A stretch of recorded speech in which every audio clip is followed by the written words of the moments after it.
Hi, we're Two Choices, and whenever we're in the USA, we watch Jiggy Jag TV.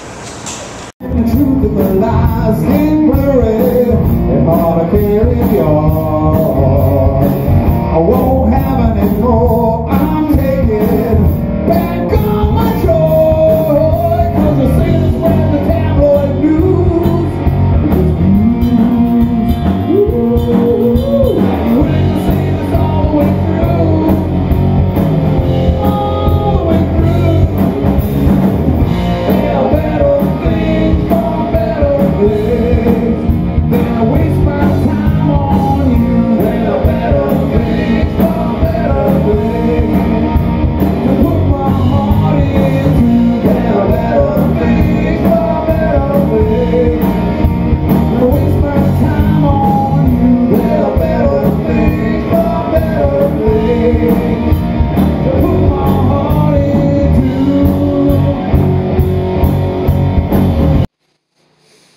Jiggy Jag TV at the Red Shed, and I've got to wave my tablet in front because if I don't literally think she's going to come take this. Okay, she's come to take it. Okay, so.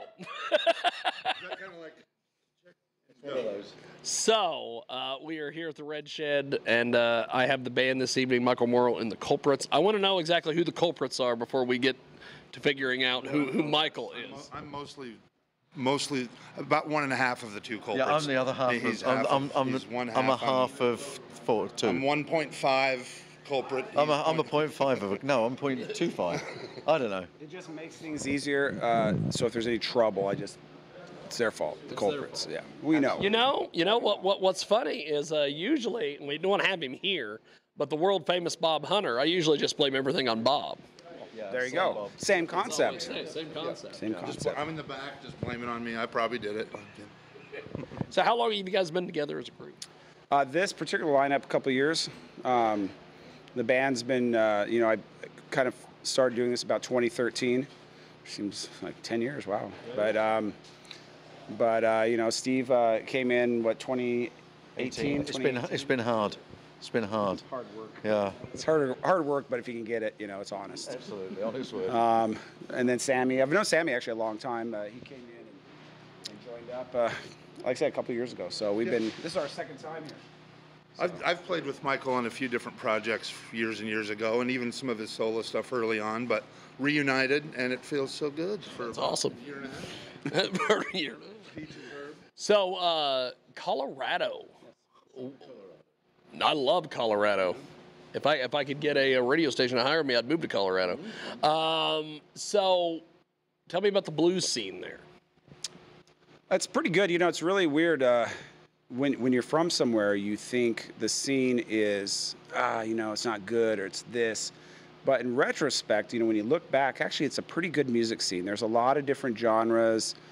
Tributes are a big thing out there. There's blues scene. There's a heavy metal scene. There's 80s. There's classic stuff.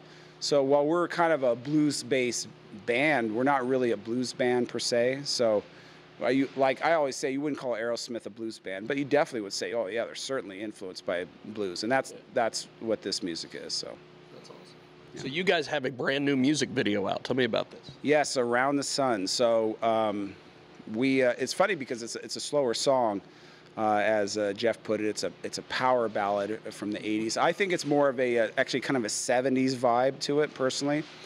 And normally we wouldn't lead off a new album with a slower track, but we just felt that this song, for whatever reason, was pretty special. So. So we literally got out of the studio. The next week we were shooting the video as we were mastering the song to get everything done and just boom, boom, boom, because, we got stuff to do. And we got stuff to do. Yeah, we got shows. We're here tonight. And a lot of things just kind of work in place. Now we have, 6 more songs still to record for that album. I don't know when that'll be ready. But in this day and age, a lot of bands just release singles. I'm still an album guy. Everything we've released has been albums, but we just wanted to push a single out there. We got the video out on YouTube. It's been received greatly. on Spotify, anything. If you're on iTunes, it's on everything. Around the Sun, yeah, that's a cool track. My favorite story about Around the Sun is in the studio. We'd rehearsed it a few times and kind of gone through. We never really completed it at a rehearsal. We didn't get resolve the song. We didn't get all the way through it. So we decided in the studio to run it, and there it was. So I'm still learning my drum parts because I have no idea what I did in the studio. And it shows. So I listened back and I'm like, wow, because it was sort of experimental in the studio. Even we just sort of played and with a vibe. And so I still listen and go, oh, I should probably do that. and it's my part. So, but it's interesting because we actually build a lot of stuff now in the studio. Right. So we're kind of Sgt. Pepper's every time, really, aren't we? Going with a load of half songs. What was cool about that, the guitar solo in that song was you were hearing the very first time I played it right. Because I wrote it the day before. And I was telling Steve, I said, hey, man, I got this guitar solo. I think it's really cool for the song. He goes, oh, cool. And I go on a show. I'm like, no, I kept screwing it up.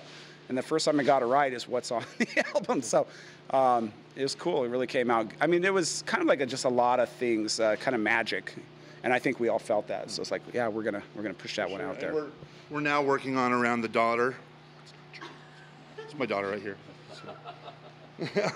That's not true. We're not really doing that. So, tell me about your musical heroes and influences. I'll start with you. I'm a big Bonham fan, of course. Isn't every drummer? Stuart Copeland's a big influence on me. Bosio. Boy, I listen to a lot of metal and a lot of pop in my own special time. I didn't tell any of my long-haired metal friends that I was listening to Prince and stuff like that. So I've got a real kind of mixture of a real pop sense, but kind of a hard hitter, and love the rock, blues-based, anything, Kiss, growing up, just, yeah. Oh, sorry, yeah, look, I was a 70s kid. I don't tell anyone, but I'm by far the oldest in this band. So the Beatles were huge for me because I'm English. And not the Stones, the Beatles, and really late 70s punk rock scene was huge for me. So the Clash, the Pistols, and a lot of the new wave stuff, Pretenders, the Jam, all that stuff. That's what I was listening to. While these guys were tied up in a hairball, I was still listening to new wave. So across the pond. Well, for a lot of people that know me or have heard my voice, they say, you sound a lot like Paul Stanley, and so Kiss was absolutely a big a band for me that I took a lot of influence from. But I'm a huge Zeppelin fan, so I like a lot of the '70s hard rock stuff, and kind of like these guys, a little bit of pop sensibilities from the early '80s, and so you just a lot of times you just kind of play to what you write. And, I just like, I guess a popular term for what our music is roots rock a little bit, I guess. I don't know. I'm not that hip, but it's basically classic rock, in new form. So you're getting classic rock, but you're getting it now. That's cool. Yeah. Okay, I always have to ask everybody, what did you guys think the first time you came to the Red Shed? Oh, it was cool. We were driving in. I'm like, I think we're going to get killed. But I hope we make it out of here. I hope we get out of here. But it's not a bad way to end it. If we don't make it out of here this time, I'm fine with that. You can keep me. I was just. Yeah, it's crazy because driving in is one thing, and then seeing the setup is another thing, and then trying to imagine how it goes is another thing, and then the hospitality's been great. Yeah. Everybody's been it's so cool, and didn't even take long. Like you just feel like family. So we came last time in July, like super humid. Oh, yeah. I remember I went to the hotel after we set up, and I took my wet shirt off and hung it up on the thing, and took a shower, got ready, come back to the show. Next day, I'm like, I'll put that shirt on. And it was still wet. Originally, I'm from Lincoln, Nebraska, so I mean, it really wasn't that different from what I grew up, but. Living in Colorado for 20 years, it's a little drier. So that was kind of my first impact when we got here. But no, everything's been great. We've had such a great time. Performance-wise, the energy here is unbelievable. The people, you tell they're real appreciators of music, and so it was a whole different experience. On top of that, we love the fact we played here last time. We're playing Cherry Blossom, and man, people knew that song, Rambler. They knew that song. So those are big songs of ours, and so we always push our music out when we're trying to get people familiar with the material. So whether it's Around the Sun, Blue Skies, Rock and Roll Ain't Never Paid My Bills, any of those songs, they're all they're tentpole songs for us when we're playing them. So. Okay, before we let you guys go, how do we get a hold of you online, social media, all the fun stuff? Are you guys on TikTok or any of this stuff? Again, I'm not that hip. We're trying to be. We've had bands trying to get Murrow on TikTok. Yeah. See? That's it. It's going to happen tonight. No, so I just sell M. Murrow, like Vic Morrow. Anybody remember Vic Morrow? Only the older people do? Okay. Well, Murrow, M-O-R-R-O-W, mmurrow.com. That's our website. And, of course, you can if you put in Michael Murrow and the Culprits, it'll pull up.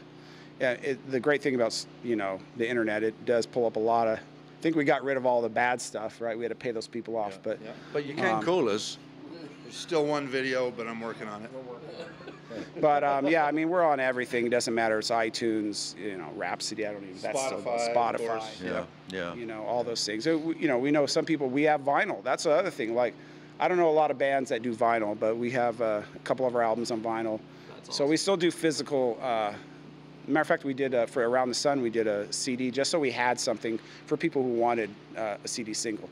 Certainly a lot of people download and or just stream, and whichever. We're just grateful people are listening. So. That's awesome. But we make more money out of selling CDs than downloads. That's true. Yeah, boy, iTunes, they want half that money. Yes. Give them my money. It's quite the deal. Yeah. Yeah, you guys are better off doing the vinyl, the CDs. All sure. Well, thanks to these guys. Thanks for watching Jiggy Jag TV. No, but making love to you was never second best. I saw the world flashing all around my face, never really knowing it was always mesh and lace. Stop the world and melt with you. See the difference, and it's getting better all the time. There's nothing you and I won't do. I'll stop the world and melt with you. Dreams of better lives, the kind which never hate, caught in a state of imaginary place.